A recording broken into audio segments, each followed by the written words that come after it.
Bueno, muy bien. En estos momentos estamos en contacto telefónico con el doctor Eduardo Esquiel. Él es abogado laboralista y es un placer enorme recibirte, Eduardo. ¿Cómo te va? Silvio Sacomani te saluda. Hola, ¿qué tal, Silvio? Buenas tardes, muchísimas gracias por el llamado. No, por favor, muchas gracias por atendernos. Bueno, a ver, nos vamos a meter de lleno en la ley bases y fundamentalmente vamos a hacer hincapié, obviamente, en todo lo vinculado con el empleo, con lo laboral, para que pongas, para que eches luz un poquito a todo este estado de situación y también, obviamente, para llevarle a los oídos de los oyentes todo lo vinculado con este tema. Hay infinidad de temas en esta ley bases, el paquete fiscal, y lo que yo observo por parte de la ciudadanía en líneas generales es que, bueno, obviamente tienen una problemática que es muy importante, que tiene que ver con que muchos no llegan a fin de mes, ¿no es cierto? Y no pueden adentrarse de lleno en cada capítulo, ¿sí?, de la ley bases, en cada capítulo del programa fiscal, ¿no es cierto? Y el objetivo fundamental en torno a esta invitación que te he realizado es para que pongas blanco sobre negro a raíz de algunos temas vinculados con precisamente los puntos y los artículos en particular que tienen que ver con el empleo y obviamente todo lo vinculado con lo laboral. En primer término, quiero consultarte en qué consiste el artículo sobre empleo público. ¿Qué tal? Buenas tardes. Bueno, vamos a tratar de echar luz sobre esto. No es fácil. Es complejo, ¿no es cierto? Tranquilo, sí. Que se queden tranquilos los oyentes, que en mi caso tampoco le entré a toda la lectura de la ley base, simplemente me limité a los aspectos que a mí, te competen, en lo personal, me atienen en el ejercicio profesional. A ver, empleo público. Se introducen una serie de modificaciones en materia de empleo público. Yo no soy especialista con esta ley, con la 25.164 del trabajador del empleo público, pero sí podemos decir que esto es de aplicación exclusiva para el personal afectado a la administración pública nacional, no alcanza a los trabajadores de empleo público provincial o municipal. Primera cuestión. Ah, bien, ese es un gran dato. Este artículo hace foco pura y exclusivamente a los empleados públicos del ámbito nacional. No hace hincapié, correcto, ni toca siquiera de cerca a los empleados públicos, ni provinciales ni municipales. No los afecta en nada porque estamos hablando de la ley 25.164, que es la de empleo público de tipo nacional. A ver, las modificaciones que pueden llegar a introducir están vinculadas esencialmente, no soy especialista en empleo público, lo aclaro, con lo que es materia de desvinculaciones, de extinción, donde el personal pasaría una suerte de disponibilidad durante 12 meses, y la aplicación, en caso que no se le reubique, o la facultad del Poder Ejecutivo de extinguir el vínculo de empleo público contra el pago de una indemnización similar a lo que pasa en el empleo privado, que esto ya estaba previsto, ¿sí? Y de constitucionalidad dudosa, porque siempre nos enseñan o enseñamos en la facultad de que el 14 bis dice estabilidad absoluta en el empleo público y estabilidad relativa en el empleo privado. Esto es, que en el empleo público no se puede despedir salvo causal, y en el empleo privado sí se puede despedir, pero contra el pago de una indemnización correspondiente. Para mí un delirio, sí. Para mí un delirio. ¿Un delirio qué cosa? Claro, que a los empleados públicos no se los puede dejar cesantes, sobre todo a los empleados de planta.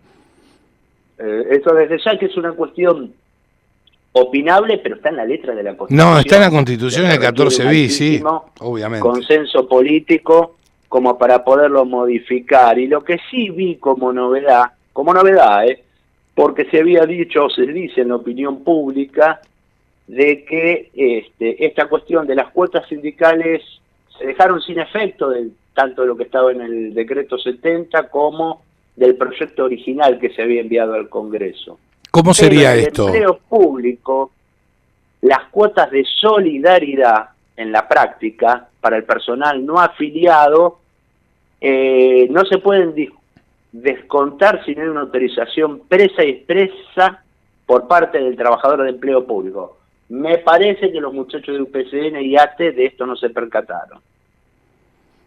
A ver, ¿cómo me lo volvés a explicar, por favor? Con un ejemplo. Sí, cómo no. Si sos tan amable. A ver, uno es empleado público afiliado a ATE o a UPCN, sí. Digo los sindicatos más sí. característicos, los más conocidos.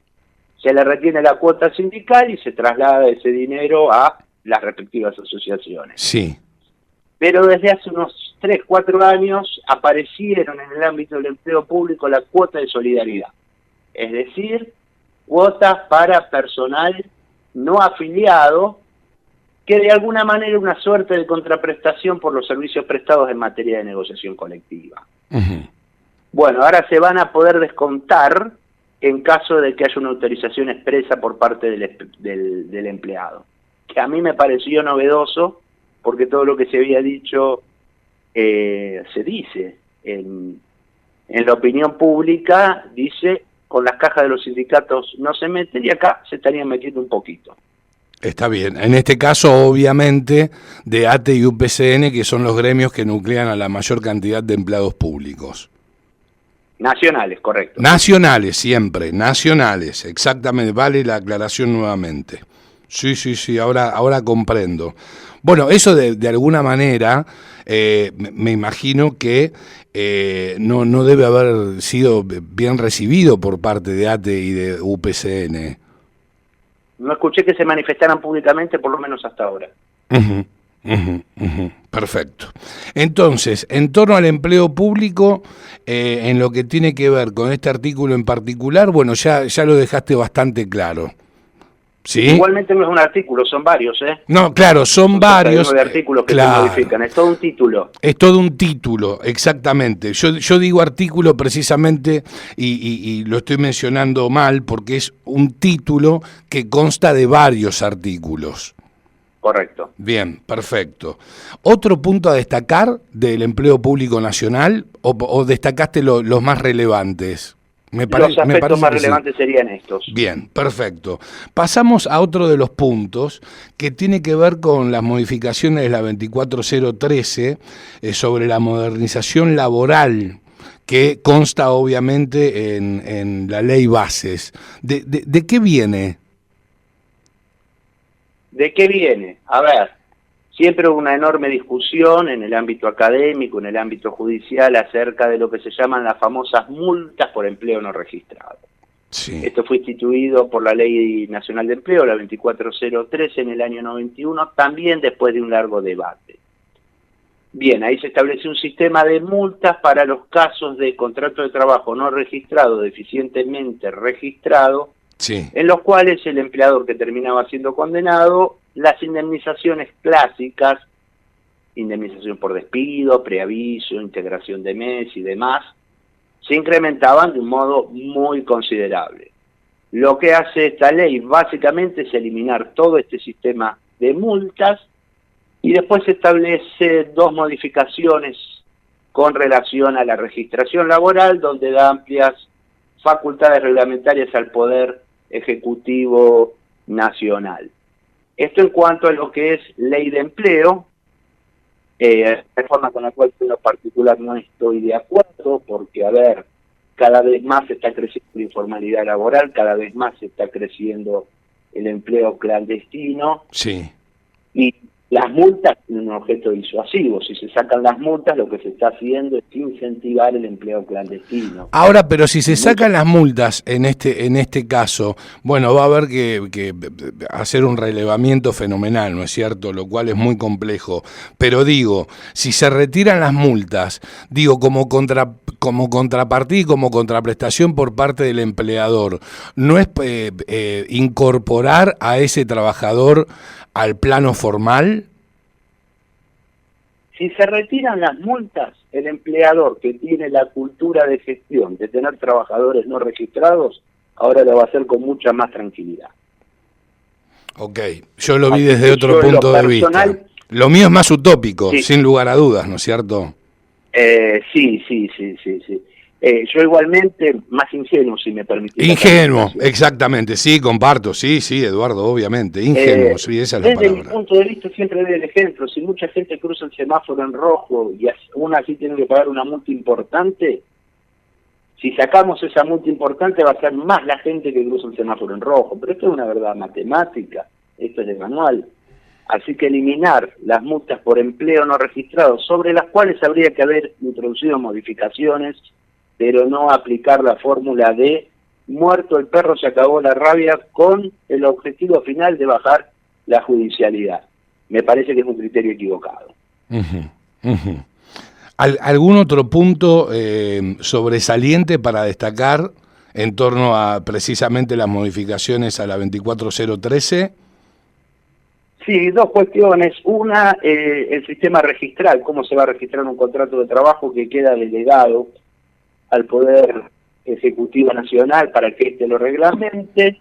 Y después una modificación al artículo 18, que estas son las cuestiones de error en la técnica legislativa, ¿no? Porque el artículo 18 dice que el contrato de trabajo se tiene que registrar en el Instituto de Previsión Social, no existe más. Y en las cajas de subsidios familiares, no existe más. Y esto lo dice la redacción nueva. Estaba en la redacción original porque en el año 91 existían estos institutos. Y después fue todo absorbido por el ANSES. Ligerezas de técnica legislativa son cada vez más frecuentes y este caso no es la excepción. Está claro. ¿Y el otro punto, hacer hincapié, que me mencionabas? Esta reforma al artículo 18 sobre lo que es materia de ley de empleo. Lo más importante en materia de ley de empleo, la derogación del sistema de multas por empleo no registrado o deficientemente registrado. Está claro. Que eso es un cambio muy importante. Y digo esto porque, como originariamente se habían remitido más de 60 artículos y ahora quedaron 17, muchos dicen que es una reforma laboral light. Sí, pero estos 17 artículos que se reforman son fuertes, sobre todo este en particular. Está claro. Bueno, pasamos a la reforma de indemnizaciones. Sí, a ver, ley de contrato de trabajo tiene algunas reformas, a mi modo de ver, importantes. Ley de contrato de trabajo en general.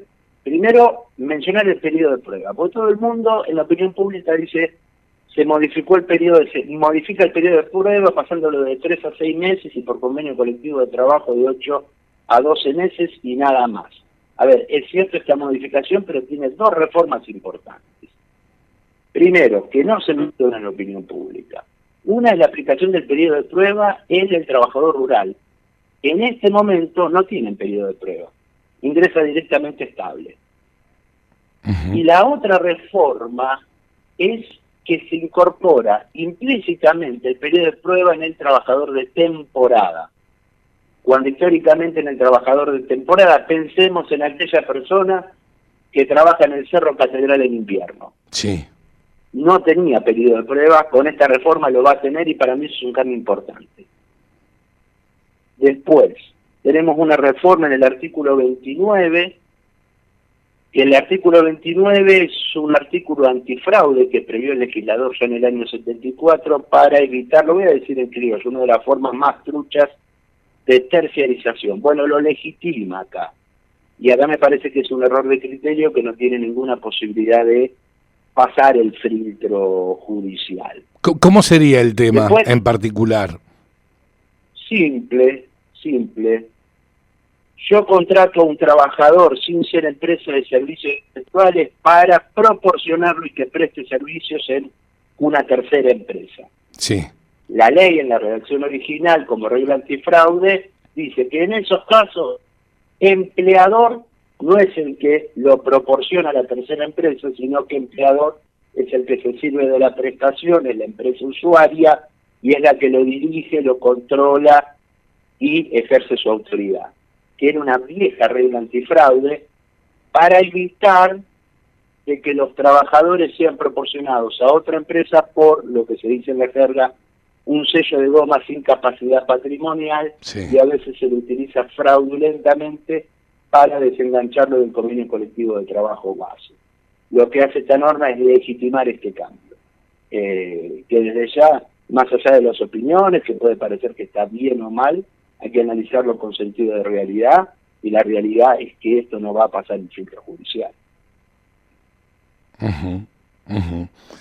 Ahora, no pasa el filtro judicial, pero en el caso de que se apruebe en el Senado ya se convierte en ley.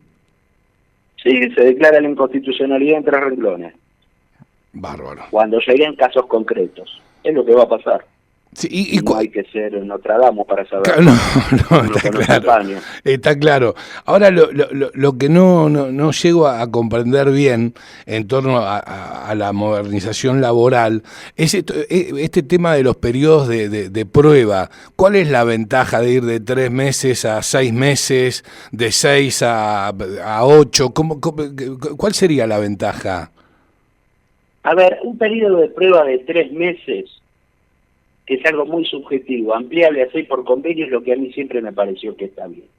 Si son 3 meses, 5 meses, 6 meses, un periodo relativamente breve y razonable, a mí me parece en lo personal que está bien. Las teorías que sostienen la ampliación del periodo de prueba dicen que eso incentiva más a contratar. Yo particularmente no estoy de acuerdo y, a ver, en la práctica, Recalde de modo irónico decía de que si un empleador no sabe detectar si un trabajador a los 6 meses es bueno o malo, el que se equivoca es el empleador, una frase de ese tipo. Y a veces para conocer bien a las personas con 3 o 6 meses no alcanza. Estamos hablando de 3 meses, 6 meses, está relativamente bien. Ojo que esta reforma que se introduce el periodo de prueba, yo en lo personal estoy de acuerdo, no tanto por la ampliación, sino por la inclusión en trabajadores rurales, que era necesario, y en los trabajadores de temporada. Uh-huh. La reforma laboral, luces y sombras, cosas con las cuales estoy a favor, cosas con las cuales tengo una posición crítica, y en este artículo en particular, sobre el periodo de prueba, me parece que está razonable. Bien, bien. ¿Algún otro punto para subrayar dentro de lo que tiene que ver con el título de modernización laboral, Eduardo? Mira, a mí me parece muy importante el artículo 245 bis que se propone incorporar sobre despido discriminatorio. En materia de despido discriminatorio siempre hubieron 2 corrientes de pensamiento, una que decía el pago de una indemnización agravada, otra que decía nulidad del despido y que se ordene la reincorporación. El 245 bis nuevo va por la primera teoría, una indemnización agravada de entre el 50 y el 100% de la indemnización por despido.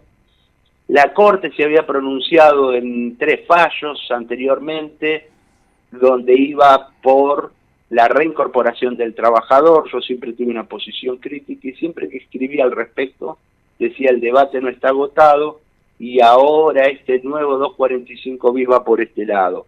A mí me parece que si bien el debate va a seguir, no sé qué va a pasar con el filtro judicial ahí, es razonable esto de que se vaya por un sistema de indemnización agravada y no por un sistema donde la justicia ordene la reincorporación. Después está el tema de esto de los trabajadores, del empleador con hasta 5 trabajadores terciarizados, donde la 4ª, 5ª vez que lo leí, llegué a la conclusión de que no lo entendía.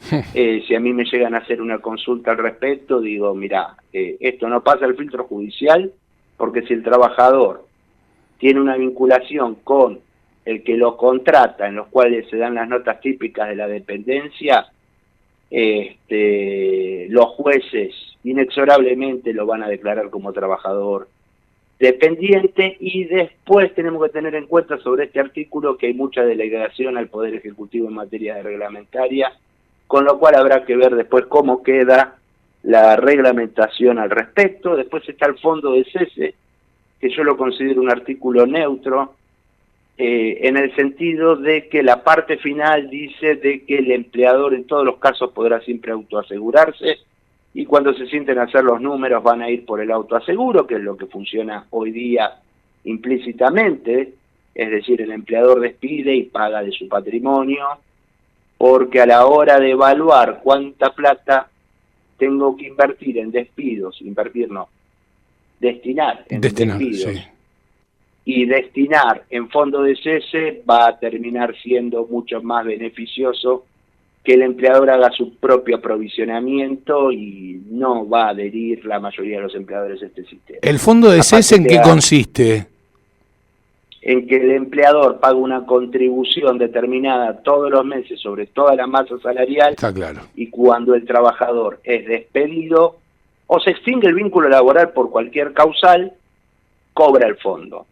La facultad disciplinaria del empleador queda reducida a la nada misma, porque el trabajador que es despedido con causa cobra el fondo, el trabajador que es despedido sin causa cobra el fondo, el trabajador que se jubila cobra el fondo, y el trabajador que renuncia cobra el fondo, con lo cual eso para el empleador no es nada conveniente. El principal perjudicado en un sistema de fondo de cese para puestos de trabajo que no son transitorios, que son de necesidades permanentes, no le conviene al empleador en ningún lugar del mundo. Está claro, está claro. Ahora, si tuvieses que hacer un resumen, ¿sí?, de los artículos, yo sé que es muy complejo lo que te voy a preguntar, ¿eh? No, pues me estaba olvidando de cosas importantes. A ver, se elimina el sistema de multa del artículo 80, que me parece correcto, que es una indemnización de 3 sueldos, en caso de que no se entreguen certificados. Yo ya había hecho muchos comentarios acerca de su inconstitucionalidad. Está bien esta derogación. La multa del 132 bis, que es otra multa que se deroga, me parece que eso está correcto, que era una multa muy, muy onerosa con relación al incumplimiento que podía tener el empleador. La multa del artículo 2 de la 25.323, que era un incremento del 50% de la indemnización por despido, que era disuasiva para el empleador, para que el empleador no haga lo siguiente: bueno, te despido, no te puedo pagar, haceme juicio y en 3 años vemos. ¿Sí? Esta multa se elimina y a mí me parece que eso es muy discutible, yo no estoy tan de acuerdo. Y se deroga el estatuto del viajante de la ley de 14.546, lo cual me parece muy, muy apropiado. El 92 bis, las reformas que te dije, el fondo de cese que no va a tener aplicación, el 245 bis sobre despido discriminatorio, que no sé qué va a pasar en la práctica judicial, cómo lo van a tomar los jueces, el artículo 29 sobre esta forma de tercerización tan particular, que era un artículo antifraude, seguro que no pasa el filtro judicial, la eliminación del sistema de multas por empleo no registrado, con el cual yo tengo una posición crítica y había que haber introducido modificaciones, pero no su eliminación, y el sistema registral, que va a estar delegado a facultades que se van a otorgar al Poder Ejecutivo Nacional. Básicamente lo que tenemos en la ley es esto, y lo otro que tenemos, que para mí es importante, es un fuerte blanqueo.